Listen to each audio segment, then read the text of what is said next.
Vamos a continuar con lo que ya avancé anteriormente. Buenos días a todos. En esta oportunidad vamos a ver lo que es la unidad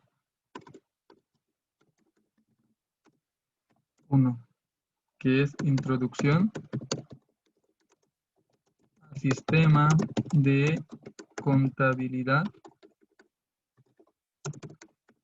Integrada.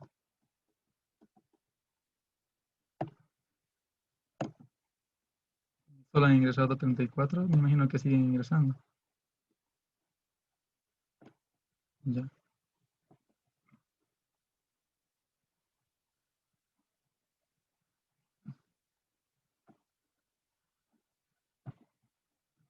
Mientras siguen ingresando, voy a hacer una pausa. Antes, por favor. Si nosotros nos ponemos a pensar en el concepto de sistema, vamos a encontrar muchos conceptos, ¿no? Conformado por, compuesto por, conjunto ordenado de, ¿no? Entonces, si ahora a esta palabra sistema lo agregamos términos conceptuales como sistema solar, sistema del cuerpo humano, ¿no? Si yo me voy al sistema solar, es un conjunto ordenado por planetas, compuesto por planetas, que tienen la funcionalidad de rotar por el Sol, ¿no? por lo que es una traslación de 365 días. Entonces estamos hablando de un sistema solar. Nosotros, si podemos ver en todas las unidades que hemos desarrollado, ¿no? Siempre está la palabra sistema de contabilidad integrada. La unidad 1, el único término que cambia es introducción al sistema de contabilidad integrada. La unidad 2, componentes del sistema de contabilidad integrada. La unidad 3, conceptos básicos del sistema de contabilidad integrada. La unidad 4, estados financieros básicos del sistema de contabilidad integrada. Luego viene la unidad 5, aplicación práctica del sistema de contabilidad integrada. Entonces, todos estos términos que he indicado, todos en la parte teórica, llevan la palabra sistema de contabilidad integrada. Entonces, ¿qué me da a entender? En este caso, el sistema de contabilidad integrada va a ser compuesto, ordenado por lo que es el marco legal y el marco técnico. El marco legal, que es la Constitución Política del Estado, y la Ley 1178. El marco técnico son las normas básicas de contabilidad, normas básicas presupuestarias, normas básicas de tesorería, lo que les iba mencionando ayer, ¿no? Para esto, entonces, vamos a ver lo que son las consideraciones generales, ¿no? Que en contabilidad integrada es una disciplina que es contextualizada y practicada únicamente por las entidades del sector público. No solamente en las instituciones del sector público se va a dar todo lo que es la contabilidad integrada. Aquí tengo un pequeño gráfico, ¿no? De lo que es el gobierno autónomo municipal. Ya puede ser de Cochabamba, Tiquipaya, Quillacollo, no sé, pero solamente como ese concepto que está por 3 ejes, ¿no? Está compuesto por 3 ejes. El primero es la información de tesorería. Aquí va a obtener lo que es recursos y gastos, la información presupuestaria, que también va a tener recursos y gastos, ¿no? Como tal, la información patrimonial, que está compuesta por bienes, derechos, obligaciones, recursos y gastos. Nosotros hasta ahora hemos visto lo que es la contabilidad industrial, la contabilidad comercial, que es la contabilidad 1, 2, 3. Entonces, el plan de cuentas de esa contabilidad está compuesto por activo, pasivo y patrimonio, ¿no? Esos son y luego tenemos gastos e ingresos. Entonces, un plan de cuentas de la contabilidad integrada, en vez de ingresos, es recursos, porque la institución pública tiene recursos propios, recursos de coparticipación tributaria, recursos del Tesoro General de la Nación, el TGN. Entonces, esos recursos, ya sea eh, otorgada por el gobierno central o adquirida, porque los gobiernos municipales pueden adquirir sus recursos propios por impuestos de viviendas, vehículos automotores, patentes, entre otros. Estos son los recursos propios, ¿no? Entonces, luego, en la información patrimonial, ¿qué aspectos tiene? Bienes, derechos, ¿qué obligaciones va a cumplir? Entonces, y obviamente está también recursos y gastos. Esas son la composición de todo lo que es el gobierno autónomo municipal. Entonces, ¿cuál es el origen del sistema de contabilidad integrada? ¿No? El origen del sistema de contabilidad integrada parte primeramente de la ley 1178, que es el órgano motor, el órgano motriz, le podemos llamar, ¿no?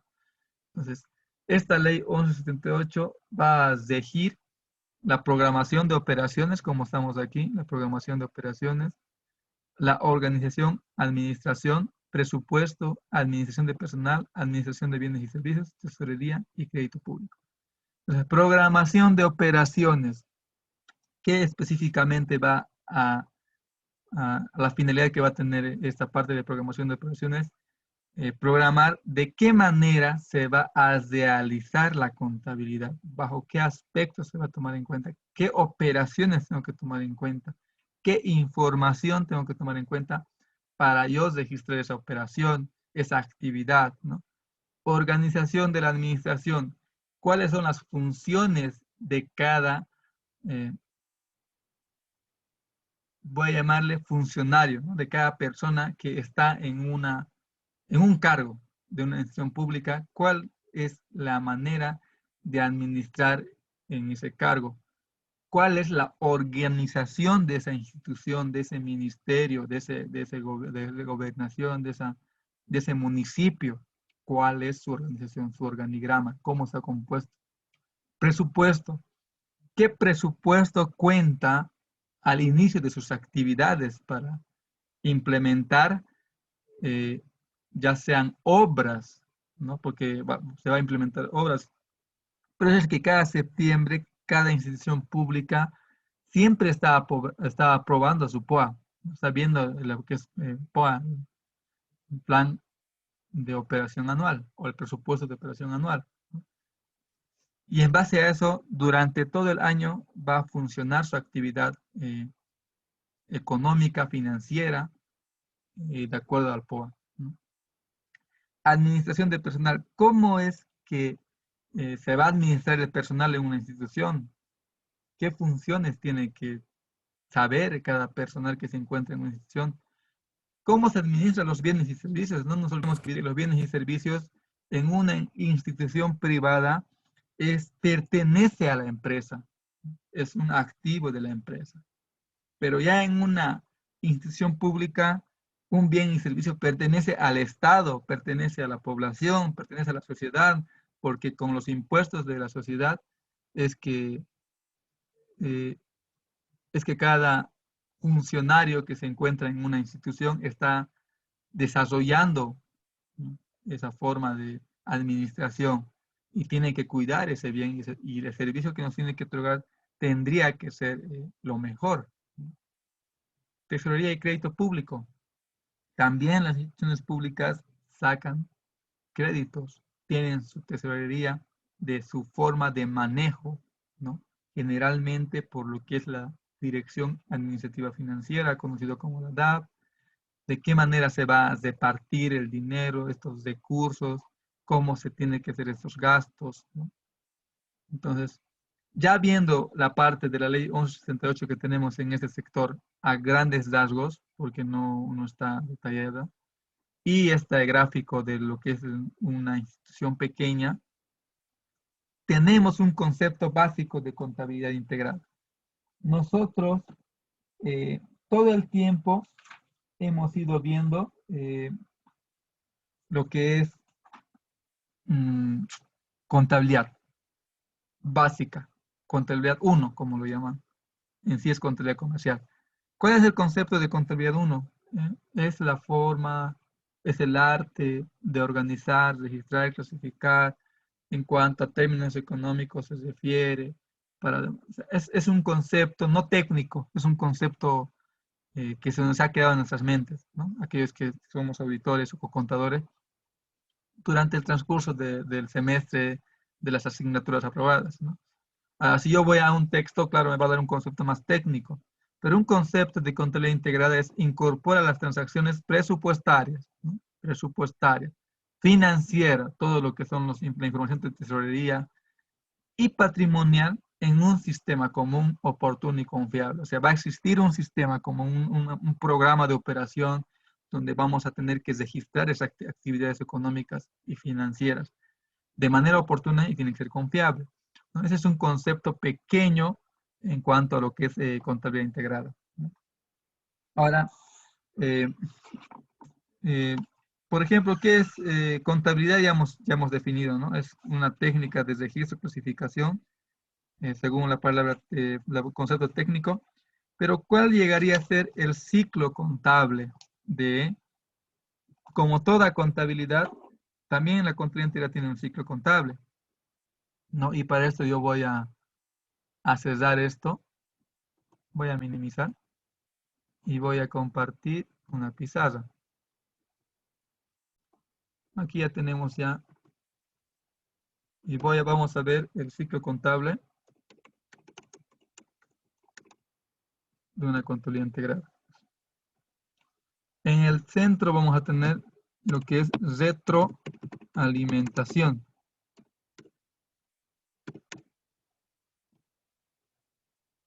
¿Por dónde comienza? ¿Por dónde empieza? ¿No? Por una transacción. De la transacción va a existir un registro contable. De ahí, este registro no lo registramos como hacemos en contabilidad comercial, sino tiene su propia clasificación. Una vez ya clasificada, en esa parte está lo que es ajuste. Si existiera, si hubiera la manera, si es que se necesitara el ajuste, un resumen, obviamente, y toma de decisiones. Ya una vez registrada, está la toma de decisiones. Entonces, si yo esto lo hago como un gráfico, voy a hacerlo como un gráfico. Entonces, el ciclo contable, perdón, esto es aquí, en la parte de retroalimentación. Lo propio aquí.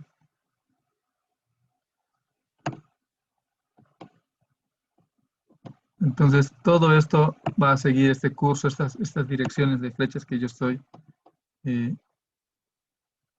diseñando.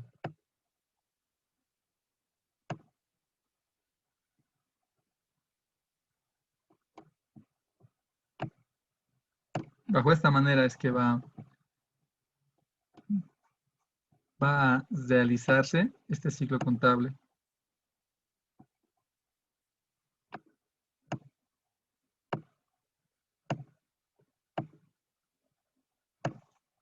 Transacción, vamos a analizar la transacción, la actividad económica que se dé. Vamos a registrar, pero antes para registrarlo tenemos que clasificar, ¿no? Eso ya vamos a ver más adelante. Aquí si es devengado, pagado, algunos ya conocen, un resumen, no va a elaborar y la toma de decisiones. Entonces, cada punto tiene ¿qué es la transacción que vamos nosotros a ver o desarrollar? Voy a poner con números, compras,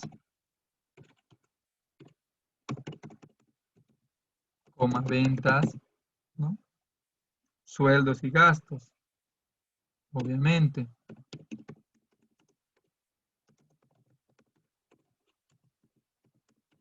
Voy a poner, etcétera, ¿no? Porque hay muchas cosas. O otros, que adelante le vamos a explicar. En la parte de registro, aquí abajo voy a registrar por temas de campo. Lo propio, comprobantes.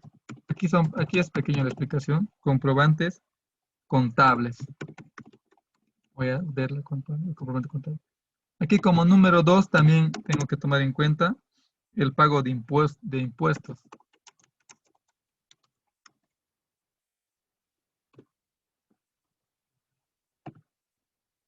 pago de impuestos, aportes de capital, entre otros igual.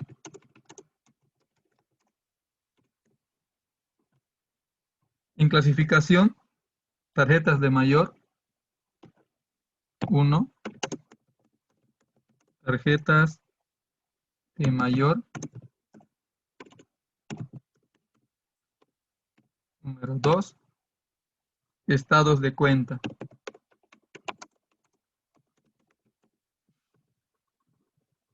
Son más que todo una forma de expresión económica. Y el resumen, obviamente, están los estados financieros. Es el único, ¿no?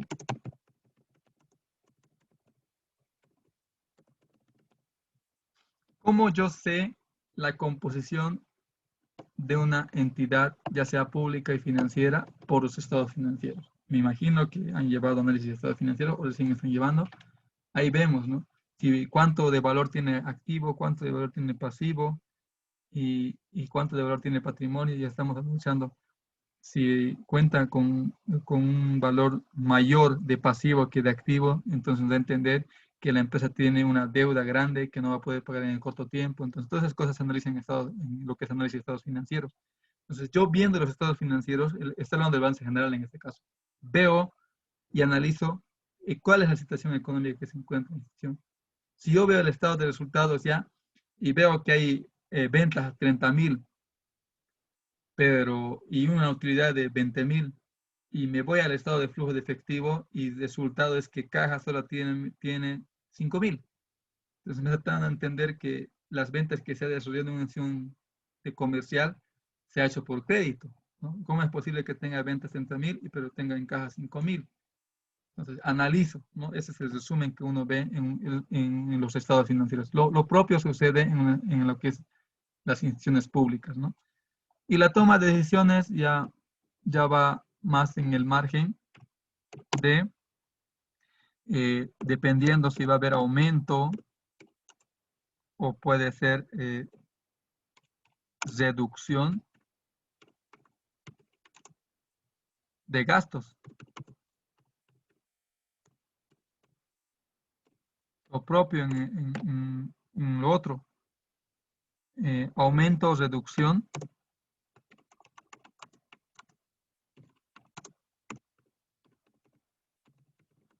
de inversiones.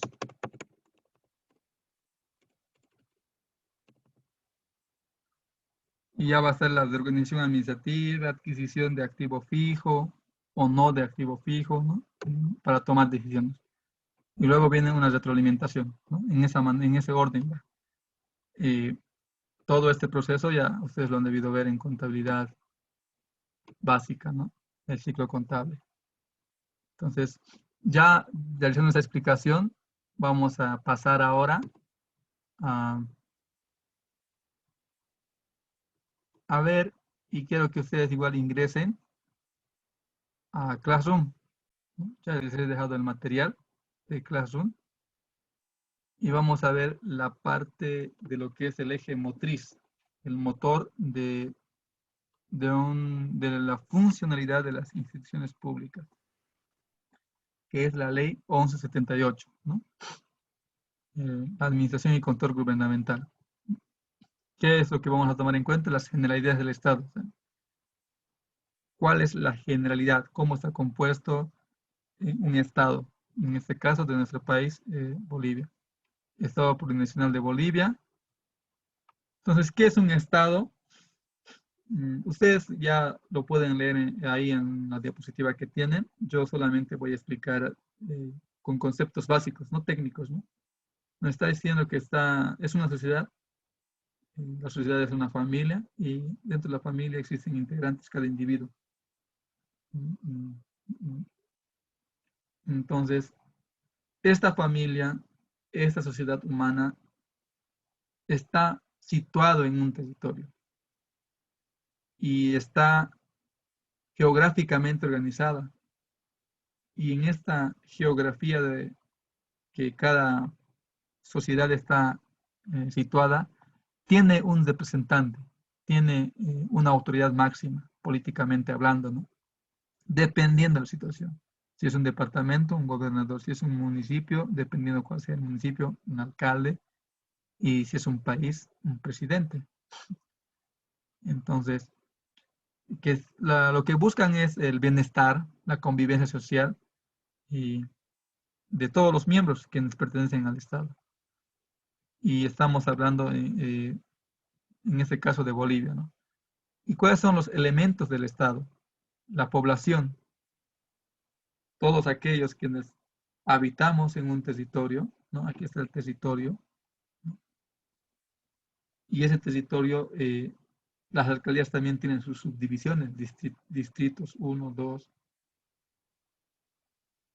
La población y el territorio tienen que tener un poder público, la manera en que se va a regir esta administración, de cómo se va a realizar esta administración. Entonces, ese poder público eh, va a normar a la sociedad, ¿no? A quienes habitamos en un espacio. Entonces, ¿cuál es el Estado plurinacional de Bolivia? Bolivia se constituye un Estado unitario, social, es el concepto que está en la Constitución Política del Estado, perdón, plurinacional, con diferentes culturas, es descentralizado, tiene sus propias autonomías, tiene su espacio político, económico, jurídico, cultural, lingüístico, porque 36 naciones existen dentro de un país, y tiene que integrarse todo, ¿no? Tiene que integrarse y tiene que tener un buen común. Y por supuesto que es independiente y libre.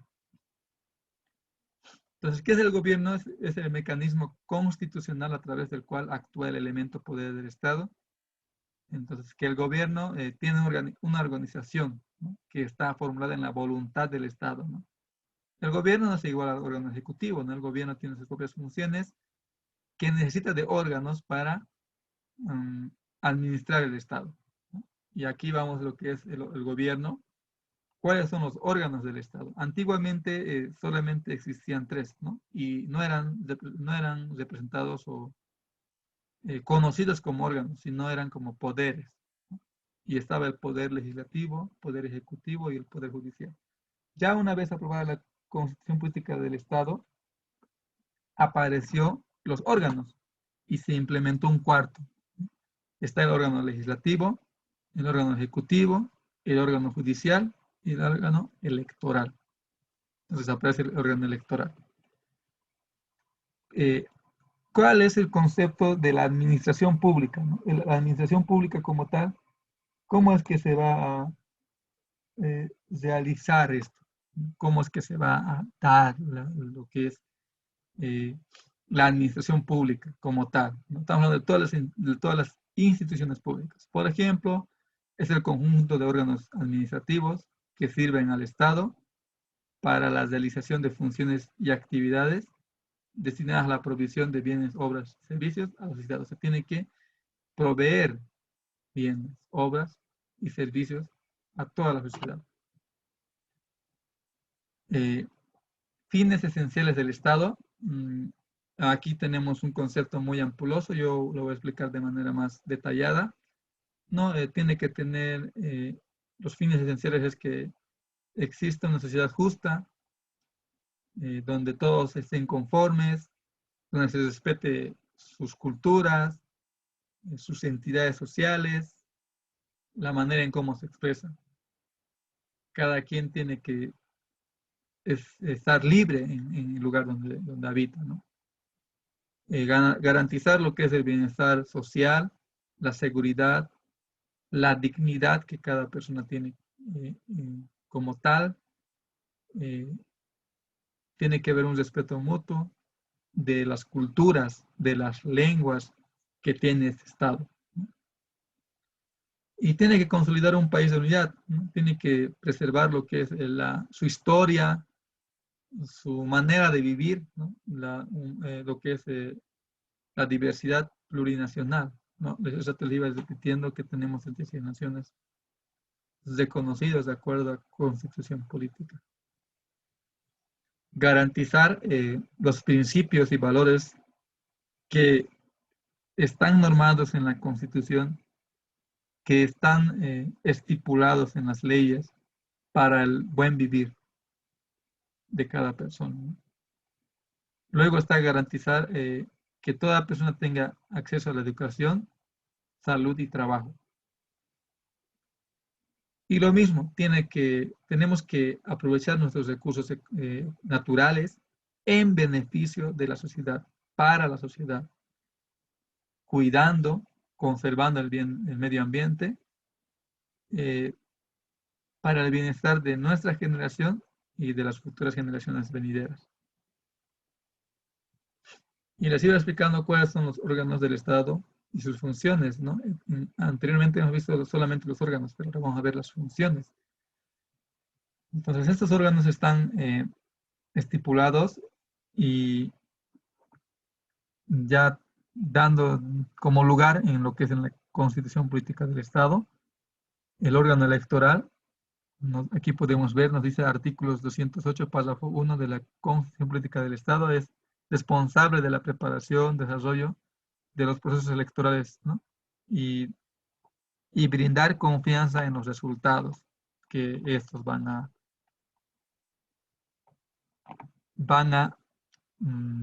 hacer conocer al pueblo. Y no solo termina en eso también, ¿no? Porque también tiene que seguir viendo las funciones de las autoridades, de cómo se están desarrollándose, porque una vez que una autoridad se elige, también tienen, democráticamente, también tienen que elegir a sus representantes cada año en el lugar donde se encuentren, ¿no?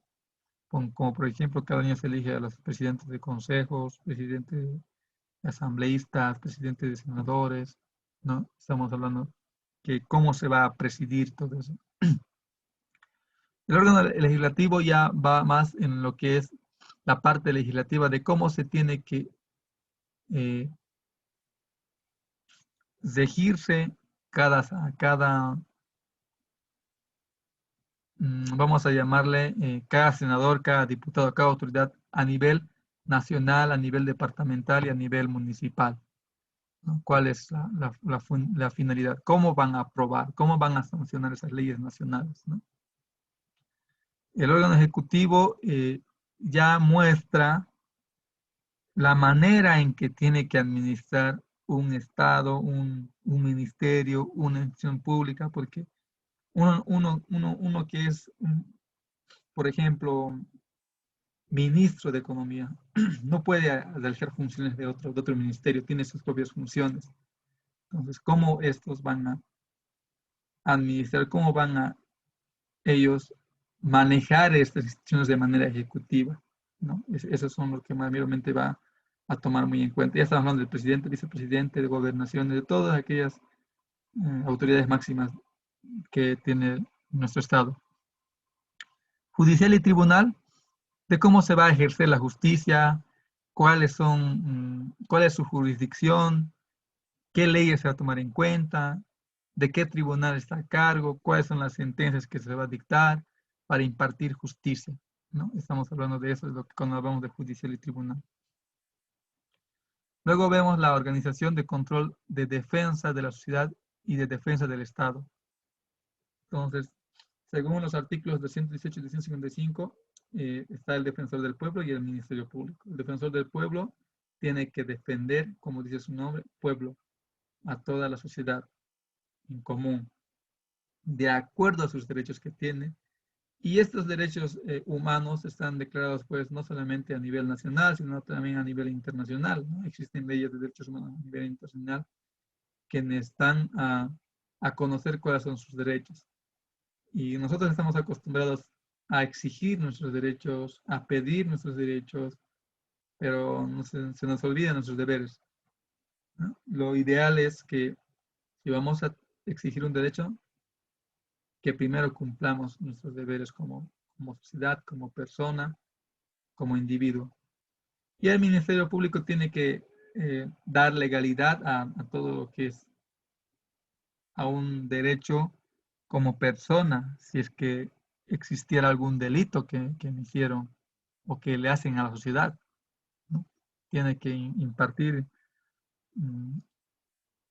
una justicia a un interés en general, si es que así se requiere, o un interés personal en cuanto a delitos se va a dar, ¿no? Porque siempre interviene el Ministerio Público cuando existe alguna estafa, algún asesinato, ¿no? Está ahí para defender lo que son los derechos de la sociedad. Organizaciones de control de defensa de la sociedad y de defensa del Estado. Entonces, ¿quiénes son los que van a defender al Estado? Está la Procuraduría General del Estado. Entonces, tiene que defender los intereses del Estado. Esto fiscaliza y controla toda la parte económica también, ¿no? La parte legal, los intereses de lo que son los recursos económicos que ingresan a la sociedad. Tiene que velar eso. Luego está su manera de la organización y la estructura, cómo va a estar empleado, cómo se va a organizar, cómo se va a determinar estas funcionalidades que va a tener la Procuraduría General del Estado de acuerdo a ley. Y organización territorial. No, la organización territorial antiguamente era departamentos, provincias y municipios. Hoy en día es departamentos, provincias, municipios y aparece lo que son territorios indígenas, originarios, campesinos. De esa manera es que está organizado territorialmente nuestro país. De la misma manera existe la autonomía en Bolivia, la departamental, regional, municipal y lo último que iba mencionando que es indígena, originaria, campesino. Entonces aparece la autonomía indígena, originaria, campesino. ¿Qué te da a entender con el término de autonomía originaria, campesino? Que al existir el término de autonomía, entonces tienen que elegir sus representantes, tienen sus propias leyes de administración, ya sea pública, económica, legal, ¿no? Entonces, es eso que aparece en cuanto a lo que son indígena, originaria y campesina. Y nosotros, como institución pública, San Simón está lo que dice aquí, adicionalmente se reconoce la autonomía universitaria. La autonomía universitaria elige a su rector, vicerrector, decanos, directores, consejos, ya sea de cátedra, facultativo universitario, representantes docentes, estudiantiles, gremiales. Entonces, y la manera en cómo se va a regir o la dirección que va a mandar sus leyes, las normativas que como universidad tenemos, ¿no? Entonces, ¿cuáles son las facultades de las autonomías? Lo que ya les iba mencionando, la elección directa de sus autoridades. Los ciudadanos eligen a sus autoridades por el voto universal. Y el que gana es el representante de la región. La administración de los recursos económicos tiene sus propias normas, tiene sus propios conceptos en cómo se va a administrar estos recursos económicos que cada institución tiene y goza. De ahí el ejercicio de las facultades legislativas, su reglamentación, la fiscalización de cómo se va a manejar. Una cosa es manejar un recurso económico y otra cosa es fiscalizar. Siempre tiene que ver la fiscalización de estos recursos, ya sea en órganos de gobiernos autónomos, de acuerdo a lo que es la jurisdicción, competencia y las atribuciones que tiene. De ahí, aquí vamos a quedar, de ahí que está lo que son la constitución de las autonomías. Les iba, ya más así va mencionando, existe la autonomía departamental, municipal, territorial, de indígenas, territorio indígena. Entonces, la autonomía departamental que vamos a elegir este 7 de marzo, al gobernador alcalde, entonces tiene la asamblea departamental, que su función está específicamente en deliberar, fiscalizar todas las competencias de ese sector, de lo que es la gobernación, ¿no? El órgano ejecutivo va a estar presidido por lo que es la gobernadora y integrado por algunas autoridades departamentales, alcaldes, de acuerdo a quiénes sean los que manejen cada institución. La autonomía regional, lo propio, tiene su asamblea regional, igual tienes la manera, la facultad deliberativa de acuerdo al marco que tiene, al marco normativo que tiene, ¿no? en su administración. Y lo propio va a ser por aquellas personas que han sido elegidas por el voto universal. Y la Asamblea Regional, como por ejemplo dice, no tiene potestad legislativa, ¿no? Es la diferencia de las departamentales. Entonces, hasta aquí vamos a quedar. Por ahora, no les voy a dar, digamos, una dirección o, ¿cómo les voy a mencionar? De cómo va a ser el trabajo. Todavía no les voy a decir, como estamos recién iniciando, y no les voy a decir cómo, pero yo creo que mañana lo vamos a estar así, mañana es miércoles, ya a partir del jueves ya les voy a decir más o menos cómo tiene que ser el trabajo, porque ahorita solamente estamos viendo la parte teórica de algunas cosas que ustedes ya conocen, ¿no? Que me imagino que lo han debido conocer.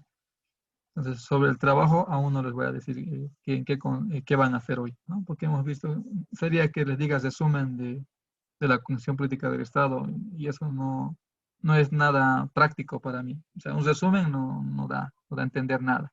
Tiene que ser un trabajo donde se palpe la parte teórica, no algo que ya se ha dicho. Entonces, nos vemos el día de mañana.